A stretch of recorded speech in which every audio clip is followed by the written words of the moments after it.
सम्मान के साथ होना चाहिए। ठीक है, हमारे साथ मुस्लिम स्कॉलर भी बने हुए हैं। सोहेब जी, देखिए, जब इस तरह की घटनाएं सामने आती हैं, आप कई बार मेरे साथ डिबेट में आगे भी जुड़ चुके हैं, क्या एकजुट होकर ऐसे मुद्दों पर आपको नहीं लगता कि आवाज उठा देनी चाहिए? बिल्कुल सही बात, बिल्कुल सही बात आप कह रही हैं। हम आपको मंजर आम पर आकर, जाहिर सी बात इंटरनेशनल बात है तो इसमें आना चाहिए, लेकिन हमारे जो मुल्क है अमेरिका, जो दुनिया में सबसे बड़ा ताकतवर है, वो इस वक्त पगला घूम रहा है। ट्रम्प साहब, उनका तवाज़ुन बिगड़ा हुआ है, तरह तरह बयान देते हैं, आपको मालूम है, इसमें जो बात करने की जरूरत नहीं। यहाँ पे देखिए होता क्या है, मैं आपको थोड़ा बताता चलूँ शिवानी जी। हमारे बैठे भाई लोग सीखने की तरफ से मैं आता हूँ।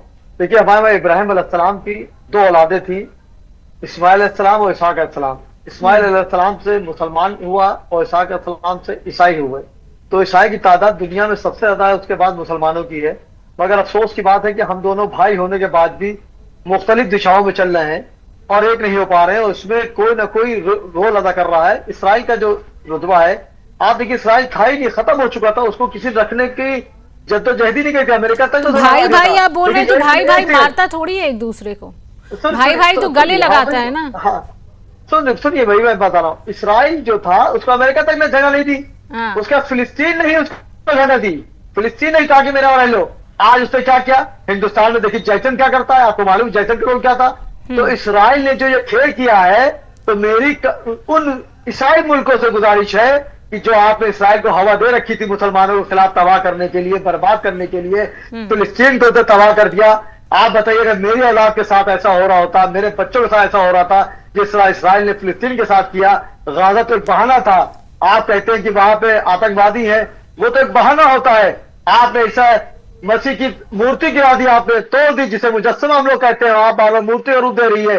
तो मेरी गुजारिश है ईसाई मुल्कों से कि आप कब बोलेंगे, कब इसराइल को आप जवाब देंगे। ये साजिश नहीं है, साजिश अगर होती तो इसराइल के राष्ट्रपति प्रधानमंत्री एक बार में बात कहते कि मेरा इससे कोई लेना देना नहीं है। उन्होंने सफाई दी, मादरत मांगी और कहा कि इस पर सख्त से सख्त कार्रवाई होगी, मैं जांच कर रहा हूं। क्या जांच करेंगे आप सिर्फ मुसलमानों के खिलाफ आप साजिश रच रहे थे। आप मूसा अलैहिस्सलाम को मानते हैं, ईसाई हमारा जो ईसा सलाम को मानता है, हम अल्लाह को मानते हैं, तीनों चीजें अलग है। आप साजिश नहीं, आप कुछ चाह रहे हैं कि ईसाई का मामला मुसलमान की तरफ से घूम जाए। मेरी ट्रम्प से गुजारिश रहेगी, जो आप बहुत बाहुबली बनते हैं, आज को कल पगलाए हुई बात करते हैं, ईरान से दब गए, बताइए। क्योंकि ईरान मानने वाला अल्लाह को था, मौला अली को मानने वाला था। आज आप खुद देखिए, पूरी दुनिया अमेरिका को थूक रही है और ईरान की वाहवाह कर रही है। मैं खुद आपको चांस कह रहा हूं, तो ये उन्होंने बहुत बड़ी गलती करी है। कोई भी होगा, जैसे हमारे वहां हिंदुस्तान में, मैं हिंदू भाई, मेरा राम है, मैं उनका लक्ष्मण हूं। अगर कोई राम की मूर्ति को गलत कह भी देगा तो मैं मुखालफत करूंगा, हिंदू भाई तो भाग में आएगा मारने के लिए। उसी तरह ईसाई के लिए ईसा सलाम उनकी सबसे बड़ी चीज है। अगर कोई उनकी गलती करता है तो उसका सजा देना चाहिए, चाहे इसराइल हो, चाहे अमेरिका हो, चाहे कोई हो। उस तरह मैं चाहता हूं कि इसराइल के ऊपर सख्त से सख्त कार्रवाई होनी चाहिए। और जो अमेरिका ढील देता है ना, होता है ना कि घर को आग लग गई, घर के इजराक से हमेशा अमेरिका ने इसराइल को हवा दी बर्बाद करने के लिए। लेकिन आज जब उनके ऊपर गाज गिरी है तो वो मछली की तड़प रहे हैं। इसराइल को नस्ल-ए-नाबूद कर देना चाहिए, वरना नासूर है। अगर इसको उंगली से नहीं काटा तो 5 उंगली काट दी जाएगी। तो मेरी गुजारिश रहेगी जितने भी ईसाई मुल्क हैं कि इसराइल को सबक सिखाइए। लक्ष्मी नारायण सर इस्माइल कर रहे हैं, लक्ष्मी नारायण सर इस्माइल कर रहे हैं, उनसे ही जवाब लेंगे। आपने सोहेब सिद्दीकी जी की बात को सुना है, कितना आप समझ पा रहे हैं उनकी बात को। और एक और मैं अपना सवाल भी इसमें ऐड करूंगी, जिस तरह